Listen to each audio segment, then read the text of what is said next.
Hello class, today I'm going to be teaching dribbling and passing.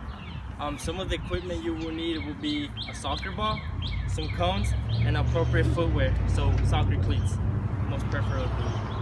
The objective of dribbling is to try to keep the ball as closest to your foot as possible. Keep it under control.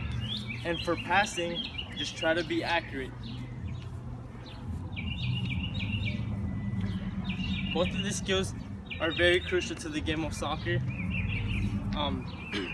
Even though the objective of the game is to score goals, you will not be able to do that without dribbling or passing.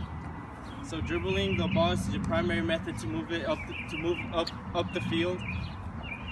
And for passing, one of the primary methods is to just try to keep it from the defenders and try to play through the other team. That way you can get closer to the goal. Okay, so today what we're gonna demonstrate first will just be a quick little dribbling drill, and my brother will help me do that to demonstrate. So come on. What we're going to do for this, we are going to need 2 cones approximately 10 yards apart, and just try to keep the ball controlled. He's gonna get to the cone and cut back. We're going to do that 5 times.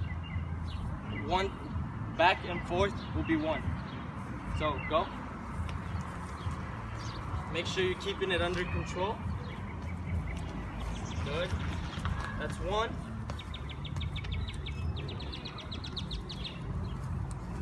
That's 2.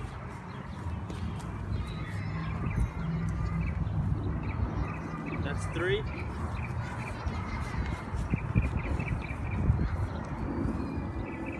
That's 4. For this is important so that you try to use the outside of your foot more to keep it controlled. So like your pinky toe kind of area. That's 5. You see how he's a little more higher level, so he was able to use both of his feet. But if you're just a beginner, you can just use your not your dominant foot. Okay, for another drill, we are going to do the zigzag drill.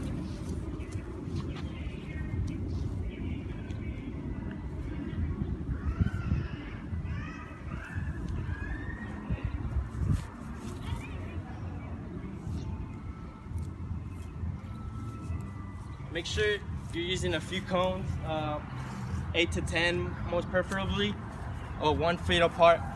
And what we're going to do is dribble through the cones 5 times. So he's going to demonstrate. Make sure you're always keeping it under control. That's the most important thing when dribbling.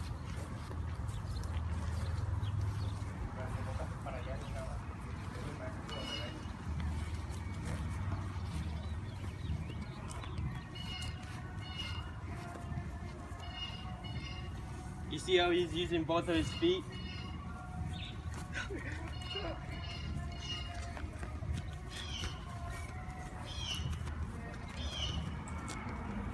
He's using it, he's just keeping it under control, using the outside of his foot.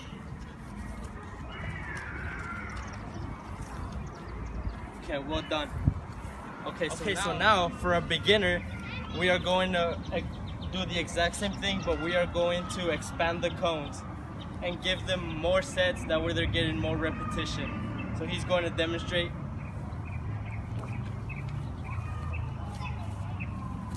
He has more space to go through the cones.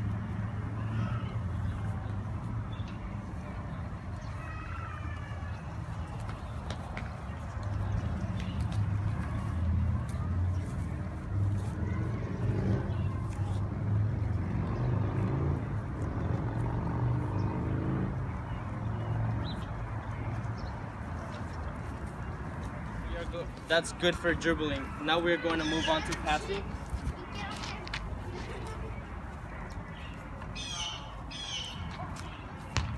For this drill, you will need 3 cones.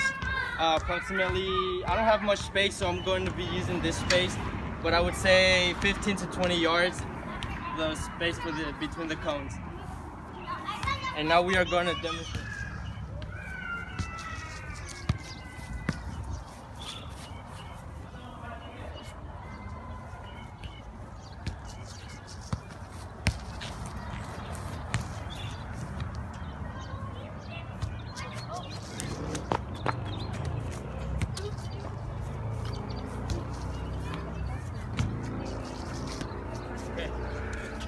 because for her, come here, she's a beginner.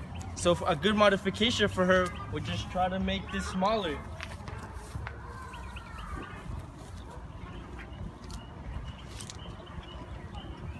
This is a good modification for beginner students. That way, for her, she could not pass it. She could not pass it accurately or had the leg to reach her teammate. So now we're going to do it smaller to see if she can improve.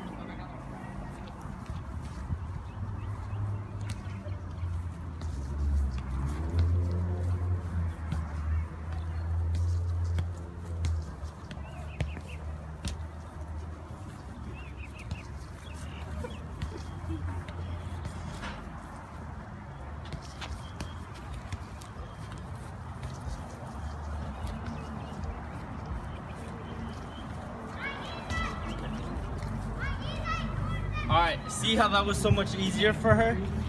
Some of the safety considerations for the sport of soccer would just be cleats, appropriate footwear, that way you're not slipping and falling and injuring yourself. Another is shin guards. Shin guards are very crucial because it protects your shin bone and it can prevent you from a serious kick that can injure you. Also, no jewelry. See how I'm wearing jewelry? You have to take this off before you start playing. That way nobody's pulling you and cutting you with earrings or watches or anything. And the most important thing is to warm up and stretch. That way you're not getting injured you're not getting any muscular injuries, and that will keep you away from the fields for a while.